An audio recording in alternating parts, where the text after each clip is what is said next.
So, hello student. Today we will discuss a topic of phase rule chapter BSc third year.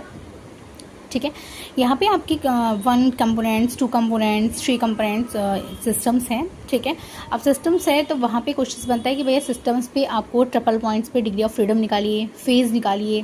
ठीक है, यूटेटिव points कितने हैं, cryogenic points कितने हैं, क्रायोहाइड्रिक points कितने हैं, तो ये आपके क्वेश्चंस बनते हैं. ठीक है, अब देखिए पहले हम पढ़ रहे हैं 1 component system. For an example जैसे वाटर है, आपके कोर्स में क्या है, water is a 1 component system and they have a 3 phase solid, liquid and vapour. ठीक है, अब इस देखिए आपको इसको फिगर आउट ध्यान रखना है क्योंकि एग्जाम में फिगर का बहुत बड़ा रोल है.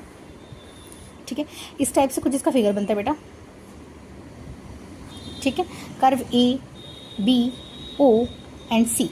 ठीक है, अब देखिए इस पॉइंट को जो बोलते हैं ओ पे, ये है आपका यूटेटिक पॉइंट. क्वेश्चन आता है कि कर्व ए ओ बी मतलब कि यूटेटिक पॉइंट्स पर the degree of freedoms 1 component systems the degree of freedoms in eutectic point is equal to.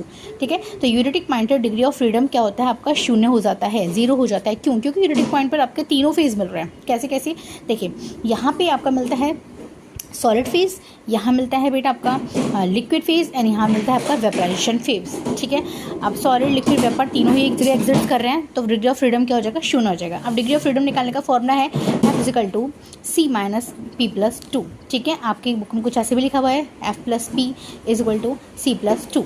ठीक है, ये आपका डिग्री ऑफ फ्रीडम निकालने का फॉर्मूला होता है. F is called degree of freedom, C for component, P for phase and plus 2 is addition form. ठीक है, बट क्वेश्चन आ जाए कि what is the formula of induced degree of freedom, induced या condensed form of degree of freedom आपने निकालनी है. तब यहाँ पे ध्यान रखना प्लस 2 की जगह बेटा +1 आ जाता है.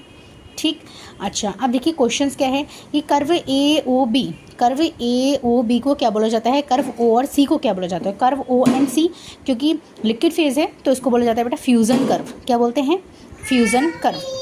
ठीक है, कर्व ए और ओ को बोलते हैं बेटा वेपराइजेशन कर्व. क्या बोलते हैं, वेपराइजेशन कर्व. एंड क्योंकि solid directly not converts with liquid, solid directly convert to gases, solid directly vapours में कन्वर्ट हो रहा है और जब भी सॉलिड आपका डायरेक्टली वेपर्स में कन्वर्ट हो जाए इसको बोलते हैं सब्लिमेशन कर्व. फॉर एग्जांपल नैफ्थोलिन की जो बॉल्स आती हैं वो सॉलिड है और उसको फ्यूम्स आप देख रहे हैं वहाँ पे सब वेपर्स, कपड़ों में सुगंध वगैरह आ जाती है. ठीक है, तो सॉलिड तो वहाँ पे क्या हो रहा है, सब्लिमेशन हो रहा है, तो उसको बोलते हैं बेटा सब्लिमेशन कर्व, सब्लिमेशन कर्व. ठीक है, तो ये आपको ध्यान रखना है और देख लीजिए ज़रा.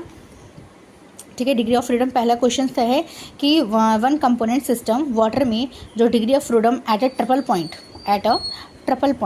तो ट्रिपल पॉइंट पर डिग्री ऑफ फ्रीडम क्या होती है, 0 होती है. और देखिए जब भी डिग्री ऑफ फ्रीडम आपकी 0 होगी तो वो क्या कहलाएगा, आपका नॉन वेरिएंट कहलाएगा. क्या कहलाएगा, नॉन वेरिएंट, या उसको आप ऑब्वियसली नॉन वेरिएंट ही बोलिए, यूनिवेरिएंट तो 1 में आ जाएगा.